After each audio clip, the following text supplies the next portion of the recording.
قصہ عزازیل علیہ اللعنۃ مع مکمل تفصیلات۔ یہ قصہ ایک ایسے وجود کے بارے میں ہے جس کا نام کبھی فرشتوں کے سرداروں میں شمار ہوتا تھا، جس نے اللہ تعالی کی بے انتہا عبادت کی اور ایک مقامی بلند حاصل کیا، لیکن پھر تکبر اور نافرمانی کے سبب ابد تک کے لیے لعنت کا مستحق ٹھہرا۔ یہ قصہ عزازیل شیطان کا ہے جس کی سرکشی نے اسے راندہ درگاہ بنا دیا۔ عزازیل کی ابتدائی زندگی اور عبادت۔ روایات میں آتا ہے کہ عزازیل جنات کے ایک قبیلے سے تعلق رکھتا تھا جسے جنٹ کہا جاتا ہے۔ اللہ تعالی نے اسے دیگر جنات کے مقابلے میں غیر معمولی صلاحیتیں اور فہم عطا کیا تھا۔ اس نے طویل عرصے تک اللہ تعالی کی عبادت میں مشغول رہا۔ بعض روایات کے مطابق اس نے ہزاروں سال تک زمین اور آسمانوں کے مختلف حصوں میں عبادت کی اور فرشتوں کے درمیان ایک معزز مقام حاصل کر لیا۔ اس کی عبادت کا یہ عالم تھا کہ وہ ہر وقت اللہ کی تسبیح و تقدیس میں مصروف رہتا تھا۔ اس کی عاجزی اور اطاعت گزاری کی وجہ سے اسے فرشتوں کے قرب اور ان کی صحبت نصیب ہوئی، یہاں تک کہ اسے طاؤس الملائکہ یعنی فرشتوں کا سردار اور زینت بھی کہا جانے لگا۔ اس نے آسمانوں کی بلندیوں پر اللہ کی حمد و ثنا بیان کی اور اس کے حکم کی بجا آوری میں کبھی کوئی کوتاہی نہیں کی۔ آدم علیہ السلام کی تخلیق اور حکم سجدہ۔ پھر وہ وقت آیا جب اللہ تعالی نے اپنے دستہ قدرت سے انسان کو تخلیق کرنے کا ارادہ فرمایا۔ فرشتوں کو اس کی اطلاع دی گئی اور جب آدم علیہ السلام کا خاکی پتلا تیار ہو گیا تو اللہ تعالی نے تمام فرشتوں کو حکم دیا کہ وہ آدم علیہ السلام کو سجدہ کریں۔ یہ سجدہ دراصل آدم علیہ السلام کی تکریم اور اللہ تعالی کے حکم کی تعمیل کے طور پر تھا۔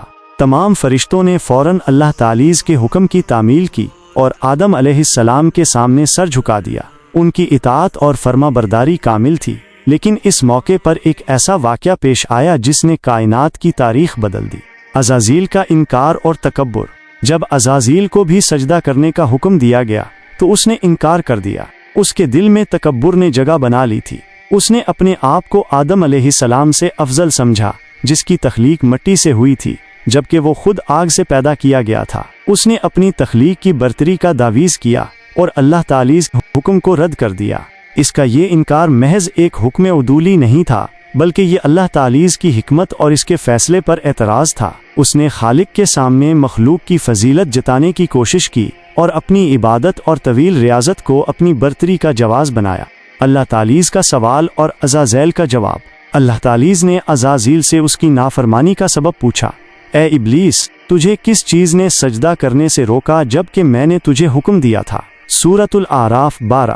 عزازیل نے تکبر سے جواب دیا، میں اس سے بہتر ہوں، تو نے مجھے آگ سے پیدا کیا اور اسے مٹی سے پیدا کیا ہے۔ سورۃ الاعراف 12۔ اس جواب میں سرکشی، تکبر اور حکم عدولی واضح تھی۔ اس نے اللہ تعالی کے حکم کو ماننے کی بجائے اپنی ذاتی رائے اور قیاس کو ترجیح دی۔ اس نے اپنی تخلیق کو آدم علیہ السلام کی تخلیق سے بہتر قرار دیا، حالانکہ حقیقت یہ ہے کہ اللہ تعالی کی نظر میں فضیلت کا معیار تقویض اور اطاعت ہے۔ عزازیل پر لعنت اور جنت سے اخراج۔ عزازیل کی اس نافرمانی اور تکبر کے نتیجے میں اللہ تعالی نے اس پر لعنت فرمائی اور اسے جنت سے نکال دیا۔ اس کا وہ بلند مقام اور عزت جو اس نے اپنی طویل عبادت کے ذریعے حاصل کی تھی، ایک لمحے کی سرکشی کی وجہ سے چھن گئی۔ اللہ تعالی نے فرمایا، تو یہاں سے نکل جا، پس بے شک تو راندہ ہوا یعنی مردود، اور بے شک تجھ پر قیامت کے دن تک لعنت ہے۔ سورۃ الحجر 34 سے 35۔